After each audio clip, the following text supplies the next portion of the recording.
Yo, welcome to Grand Theft Auto, the Trilogy, the definitive edition. I am here to just ward off all that negativity that's being spread online. Everyone is welcome to their opinion, but I gotta say, it is sad and mildly frightening that you only see one opinion these days whenever an awesome new game comes out. And I gots to tell you, this is a most excellently awesome, definitive fucking gaming experience. Now, is it missing some songs? Yeah. Are some of the character models a little wonky? Yeah. Is the aiming and gunplay perfect? Nah. But is it classic Grand Theft Auto? Fucking yeah! And, I don't know about you, but that's what I'm here for. I'm here to play classic Grand Theft Auto in an updated way that just feels unreal, magical. And that's what magic is. It's something that feels unreal and wonderful at the same time. And I don't know if it's all this purple haze that I've been smoking. I got some of this incredible purple haze. I was listening to some Jimi Hendrix, then blazing off to the fucking Futurama theme, and then listening to that epic open and fucking instrumental score from GTA 3, which we're watching footage of because we gotta give some love to GTA 3. All the footage online right now has been of Vice City and San Andreas, which, don't get me wrong, Vice City, oh my god, San Andreas, oh shit, here we go again. But GTA 3, it's the mother of all open world games. It was the first Grand Theft Auto that I played because I got that 2-pack back in the day when it came to GTA 3 and Vice City. I must have been between 12 and 14 at the time. Don't remember which, but I was in Virgin Megastore in Orlando, downtown Disney. You remember Virgin Megastore in downtown Disney? Wasn't that place the fucking bomb? Movies out the ass, music, games. That place was so dope. And it was so funny because the writing on Vice City had that weird 80s like neon fucking style. So as my little kid brain saw it, I was like, oh, Grand Theft Auto Vice Antony. And my mom's like, what's Vice Antony? I'm pretty sure that's Vice City. And I'm like, nah, it's Vice Antony. And to this day, Grand Theft Auto Vice City is a champ. But Grand Theft Auto 3, I don't know if it's the fact that the missions are a little shorter than San Andreas and Vice City, and therefore it's just got this fucking addictive, bam, bam, bam, going from mission to mission vibe. I don't know if it's the fact that the map is a little smaller and that makes it feel like kind of manageable and you can like really figure out where to go. I don't know if it's just the fact that it was my first Grand Theft Auto. I don't know, but I love this game. I love being back in Liberty City, and GTA 3 is always going to hold a really special, nostalgic place in my heart. And I'm so glad that now we can freely aim and you don't have to use that lock-on shit. Granted, they've definitely made the switching with the lock-on aiming a lot better than it once was. But still, you're going to have those kind of moments where you get blasted and you're like, I should have had that motherfucker. And granted, they're going to get you and you're going to have some of those moments. But that's what makes it classic Grand Theft Auto. I really don't think that it would feel like classic Grand Theft Auto without those moments. I think it would feel like a fucking knockoff, a fucking clone. You know, when all these people are talking about those little bitty issues like, you know, missing, like, see, that, the fact that that fucking hood stayed there, that's part of classic Grand Theft Auto. That's an original glitch. I think they've replicated some glitches, and I think that what might be throwing some gamers off right now.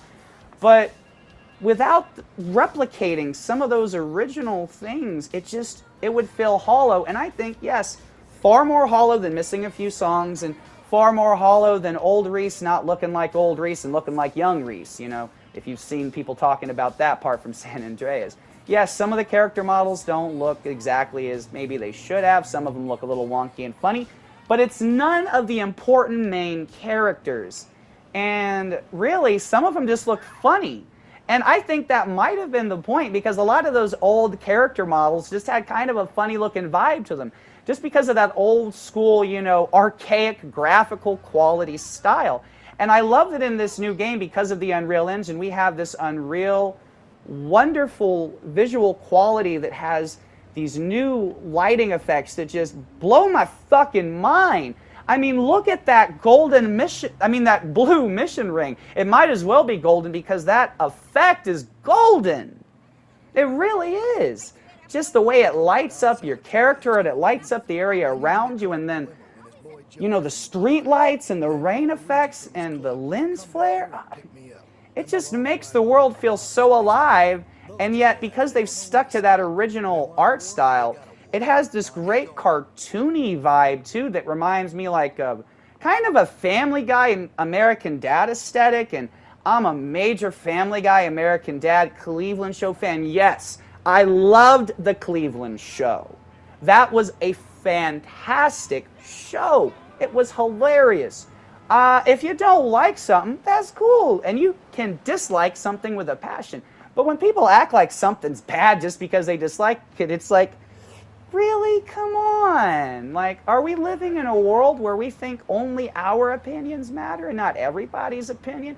I understand that a lot of those people who are complaining about those little things that are missing from this definitive edition, those aren't little things to them. Like, Old Reese needs to be Old Reese for some people because that's a really nostalgic, magical thing. You know, driving around in San Andreas or Vice City to that specific song that's missing, that's a magical feeling. And I hope that they fix Old Reese, and I hope they put those songs back in. And, you know, I even hope that they fix the difficulty, that they add in some accessibility options, maybe even a difficulty slider. That way you can choose the classic GTA experience, and then they can offer, you know, maybe a more upgraded GTA 5-like experience. I don't think they need to offer a cover system. What might be cool is if they offer the ability to crouch. Maybe you can crouch in this game, and I've just forgotten how, but I think you could crouch in Vice City and maybe even I'm pretty sure you could crouch in San Andreas, but you can't crouch in this game, and it does make some of the shootouts difficult because you just kind of have to run around and shit, but at the same time, that's classic Grand Theft Auto. Would I like to see the option present so you could have the classic preserved experience and then maybe a more modernized experience for gamers who really need that? I think there's no reason to not do that, and maybe that's why there's some negativity spreading online, because they could have done those things, but they can also still do those things now, and they can patch in those things. Maybe they didn't know what people wanted. I think that if you don't know what people want, it's best to think like Road to El Dorado style. Why not do both? Both is always good. But at the same time, people who are acting like this experience is essentially a waste of money, that it's just a cash grab, well, I understand that a lot of people feel that way, especially when there are review embargoes and people aren't allowed to talk about the game, and there was a real lack of footage before the game came out. And that gives a lot of people this kind of, oh, I think they're just trying to, you know, nickel and dime us. But Rockstar doesn't need to nickel and dime us. They are one of the most wealthy game companies out there. Anything they sell makes nearly billions of dollars, really. I mean, maybe not billions, but in the fucking high hundreds of millions. It might as well be billions, if not billions. I mean, this is one of the biggest gaming franchises of all time, and it holds a very special place in so many gamers' hearts. Grand Theft Auto is just that experience that, and for non-gamers, it is kind of unquantifiable. Because you watch people running around, running people over, shooting people, and you're like, oh my god, that's so horrific. Why would that be fun for you? Because we're not taking it seriously. Anybody who would play these kind of games and takes it seriously, wow, that's... I don't know what to say about that experience. But maybe it might not be such a bad experience.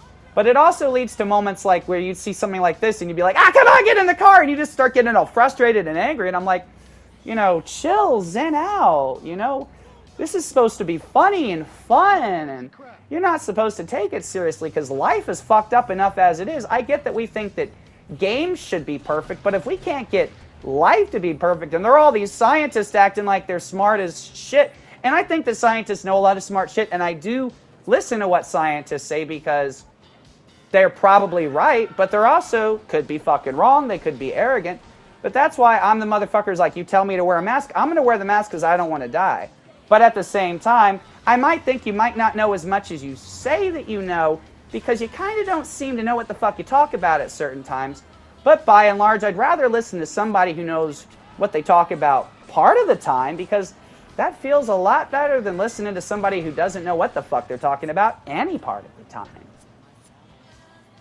And it seems like whenever a new game comes out, a lot of us who enjoy games might feel like people just don't know what the fuck they're talking about. People be bitching and moaning and just be super negative about games, these days. It doesn't matter what game it is or how great it is. Somebody's going to bitch, complain, and say that it ain't good enough. And gee willikers, I know that feeling. I know that we've all felt not good enough at times. And I guess maybe that's why I don't like games to feel like they're not good enough, because I know that those experiences are good enough for me. And if they're good enough for me, then they're good enough for somebody else out there. And that somebody else shouldn't have that experience dampened by hearing somebody tell them that you're not going to enjoy that experience, because maybe they'll believe them and maybe they won't check out that experience that might be a really great experience for that person. What if a lot of these young kids are hearing all these people bitching about this new Grand Theft Auto and they don't play it, and we still get all these school shootings happening? What does this have to do with Grand Theft Auto? I don't know, it just seemed to me that all those fucking adults who were bitching and moaning about how dangerous these video games were, do you notice that when we had all of these uber violent, over-the-top, unserious, but just fucking brutal games sometimes?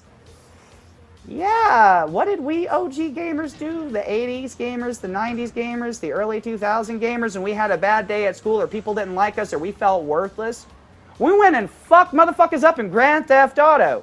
And that's why I am here to bring to you the most important public service announcement of all time. Grand Theft Auto saves lives. You heard it here first, folks, on Mega Media Overload. And you know what? Knowing is half the battle. G.I. Joe! Nostalgia. It's an incredible thing when you allow it to just let you feel awesome. And some people might look at that like, why would you feel awesome having your car tumble off of that fucking cliff? Because I'll tumble for you, baby, that's why. But also because it tumbled off the cliff and it didn't blow up and it allowed me to come back and to win this mission without failing, which just felt fucking epic and incredible, and I'm so glad that I captured it in the gameplay footage, because, dudettes, he's a dude, she's a dude, we're all dudes, hey! That was some epic shit right there. And that's the kind of shit that Grand Theft Auto was played for back in the day. When you're complaining about these things and you're like, but I just want to complete the mission. It ain't about completing the mission. It's about the fun you be having while you completing those missions. But I think I have an answer for all this negativity, because to be honest, I don't disagree with the people who aren't liking the experience, because if you don't like it for a certain reason, maybe you got a reason to not like it for that reason, but maybe that means the game just isn't for you. But if it's one of those valid things where, yes, they could have modernized the difficulty, and they could have maybe even added a cover system and crouching mechanics that you could, turn on and off with classic GTA mode and modern GTA mode. That could be something that really would have taken very little effort to add. It still would. They could add in those songs. Yes, they can. And they can fix specific character models like old Reese that should, at the very least, maybe not look like Morgan Freeman like he used to back in the day, because maybe there's likeness rights issues with that now. But they should definitely make him look, like an old barbershop owner, perhaps. But now, I mean, you could just kind of look at it like, well, he's old Reese. He's not like an old dude, but he's like one of those old school gangsta people who got out the game and opened up like a barbershop instead. You could look at it that way, but I get that, along with the missing songs, messes up some people's nostalgic vibes, and I'm really sorry about that. But until those things are fixed, and maybe those things won't be fixed, I think that complaining about it does no good. Not for you personally. I mean, definitely issue those criticisms, talk about it. But there's a difference between discussing things and complaining. And I'm not trying to say that we shouldn't complain or that you're a bad person for complaining. I'm just saying that when I used to be one of those people who would get outraged and complain that something wasn't exactly as I thought it should be, my life was not enjoyable. But, ever since I got into mysticism and just opened my chakras and my third eye and all that kind of bullshit that I used to just laugh off and think was so silly and never worked, I'm like, I don't understand how it works, but It's working for me, so I ain't gonna knock it. If it works, use it.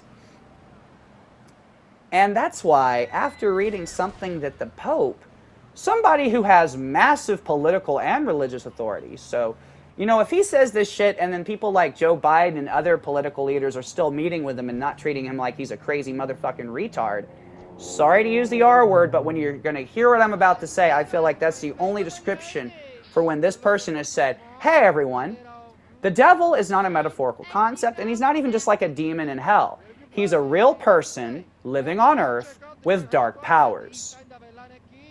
What? Excuse me, Mr. Pope dude? What the fuck did you just say? While having political authority that's equivalent to the United States president, or basically any president or king or any country's leader? Like, you're the leader of the Vatican, which is its own city in Italy, you know. You have your own police force. You have a lot of power. You're welcomed at conferences of political people.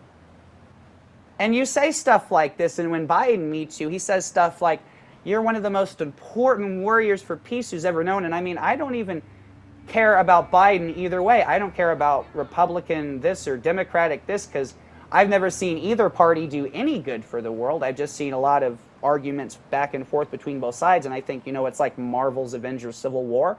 You really should just realize that y'all need to work the fuck together, because when y'all are just bickering and moaning at each other, that's the Dark Lord, you know, using his dark powers to just turn all of the good things in the world to shit and turning us all against each other, and it just sounds kind of accurate, you know. The Pope said it, so how can I complain about that? I mean, people have told us not to think for ourselves.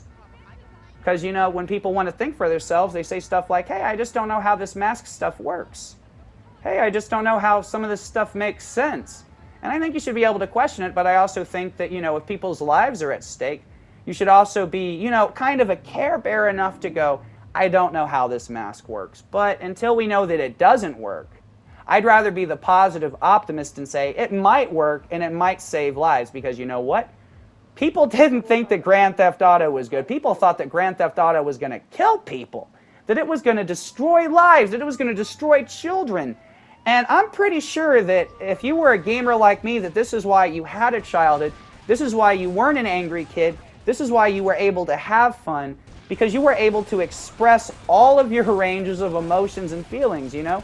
If you were having fun, you could go have fun with friends, you could laugh and joke around, but if you were having a bad day, you could play some shit like Grand Theft Auto and have fun. And yeah, maybe when a mission goes wrong like this, you mess up the scripting or you don't know what to do, or maybe it just glitches out on you. Maybe that might be a little frustrating. But then you'd leave the mission, you go mow down some people, you'd feel better, and then you beat the mission and you'd feel even better for that. Or you wouldn't even fuck with the mission, did you just keep running people over and mowing them down until you felt better? Maybe you were listening to some fucking angry music.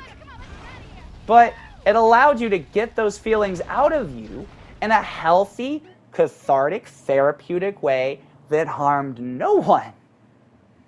So maybe, just maybe, if something doesn't harm us, if something's just a little frustrating, maybe we should deal with that frustration, because maybe it can lead to something good.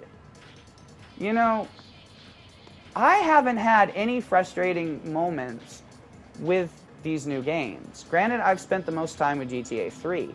But you've seen me fail multiple times, or I think multiple times at this point in this video. If not, you might see it later in the footage. Who cares? It's not that important, because I've failed multiple times while playing this game. And it hasn't brought me down. Yeah, I've been smoking a lot of this great purple haze. But I smoke a lot of weed all the time. And I know that internally, I haven't been feeling this good in fucking years. Now, is Grand Theft Auto the only reason for that? No, I've been just fucking putting the work in and working on myself and bringing myself to like a really great place, and just reminding myself of all the things that I loved growing up and all the things that just made my life fucking incredible. Because when there aren't many things to do in this world, I mean, it doesn't seem like we can fix shit because people aren't unifying, you know. You can scream and yell at everybody like Greta Thunberg till you're blue in the face, but it doesn't fix the world. But if you're just like, hey, I know it can fix the world since we're the people who care about it, let's start creating solutions, because these OG people they're set in their ways. And especially these rich people, like, they're not going to join your side until you show them, hey, we can make you money. Because they're not going to want to trust you until they're like, all right, they're to our level. It's arrogant. It's a Greek god level of arrogance, but it is what it fucking is. And we can make shit better by not making it worse and not complaining because we've tried it. Okay? Over the last 6 years, we have tried complaining. And I would say over the last 4 to 5, we should have really just gotten it out of our systems and realized it hasn't made the world better. Because basically, the state of the world right now is no different than it was in 2014, 2013? Back when things were kind of okay for most everybody. I know that some people on the other political side of the spectrum didn't like who was president, but you got to admit that even y'all were a lot less pissed off and angry than you've been now. And us liberals have been a lot less pissed off and angry now. And I don't realize why I don't even know why I'm identifying myself as a liberal, because I don't agree with either viewpoint. Because, hey, I think what we should be doing is standing in the middle, because there's some awesome shit on both sides of the street, and I like both sides of the street. You know, I might want to spend some time on the right side of the street because, hey, that's what's feeling right about this particular subject. Like, I need something that the right side of the street has, so I'll go there. But if I need something that the left side of the street has, I'm going to go over there. I don't understand why we have to bicker, fight, argue, and not work together. You know, I think that maybe it comes from our families not getting us. Like, you loved Grand Theft Auto as a kid and everybody just put you down for it in your family. Like, yeah, they'd let you play it and they buy it free, but they always talk shit about it. You know, they never really got you. Then you go out in the world and nobody gets anybody. And it just makes us all fucking feel miserable and angry. And most of us, especially once we got into our mid-20s or even just our early 20s or our 30s, whatever the case, in these last 4 years even maybe, even if you're a teenager, maybe even if you're a little 8-year-old kid, I think we've lost the ability to have fun. And I think there's been a lot of just, and so much negativity that it makes no logical sense. Like, yes, sure, there are going to be a lot of loud, and maybe they'll even be the loudest voices who are complaining about games, but there should be like an equal amount, or maybe not even equal amount, but just not this kind of disparagingly fucking 70 to 80% negativity to not even 10% positivity. It doesn't make sense. I mean, if you used to watch this cat back in the day on YouTube called GamerGuy1991, by the way, that cat is me, was once me. I'm kind of like Doctor Who. Actually, in a way, I am the Doctor. But, yeah, I regenerated.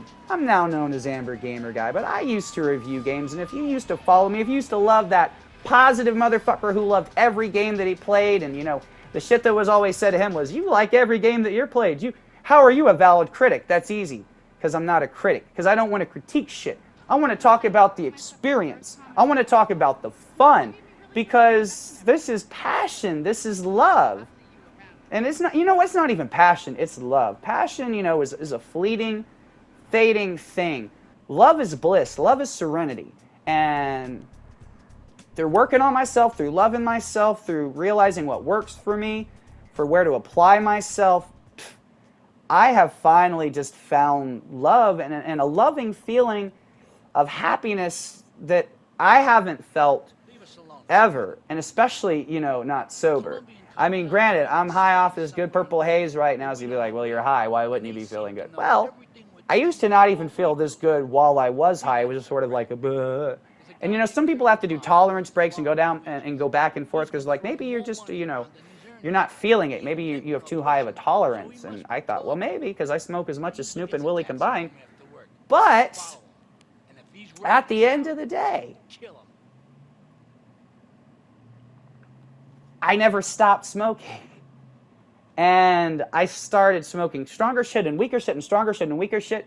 And I noticed just that my feelings kind of were like on this train track of, if I listen to the synchronicities in the universe, if I listen to the colors of the wind and it sounds stupid and it sounds silly, and believe you me, I felt like it was stupid and silly for most of my life, even though I kind of had faith about some things, and I believed there was a meaning in the world, and I definitely saw things as meaningful, and I definitely loved things, but I never really saw just that, wow, things that I once thought were just kind of philosophically meaningful in the way that they improve our lives, so does it matter if they're real or not? Actually, in some way, and due to quantum physics, actually, there's probably some kind of scientific way of figuring this out, but I think once you realize how imagination works, we understand that you think something and it's a thought and then it can become reality. But what happens when thoughts become a reality when you're just basically having the thoughts? You're not getting a bunch of people together and making a game, but you're having a thought and then something pops into existence or something happens and you're like, did I do that? What the fuck is going on here? A lot of that kind of weird shit happens for a lot of people. And a lot of skeptics hear that and want to fucking, just shrug it off. So all I have to say is the original quantum physics. What does this have to do with Grand Theft Auto? Everything. Well, the first one of the most incredible quantum physics experiments ever is the fact that they had a computer in an isolated lead-lined room. I believe it was lead-lined. In any case, there was no way of interference. And it was supposed to generate certain number patterns. And it would generate the same set of number patterns every time while it was in that isolated room. But the second a person walked into that room and was isolated in the room with the computer, the sequence of numbers would change.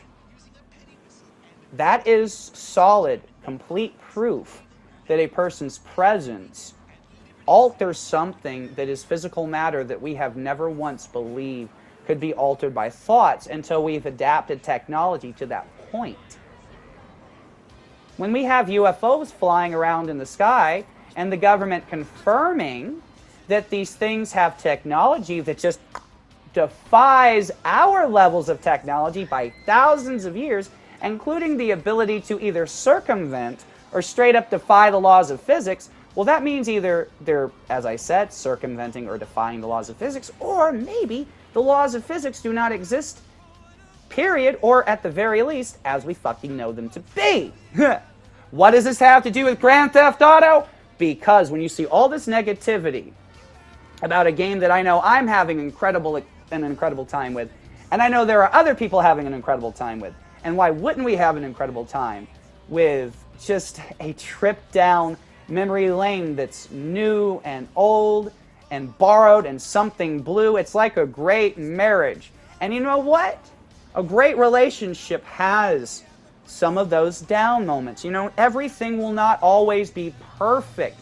And a wise man once said, "Have no fear of perfection, for you will never reach it."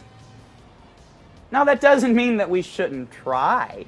It doesn't mean that we shouldn't apply ourselves to the concept and idea of perfection, but it means that we shouldn't kill ourselves and depress ourselves and beat ourselves down over, oh, it's not perfect enough, it's not good enough.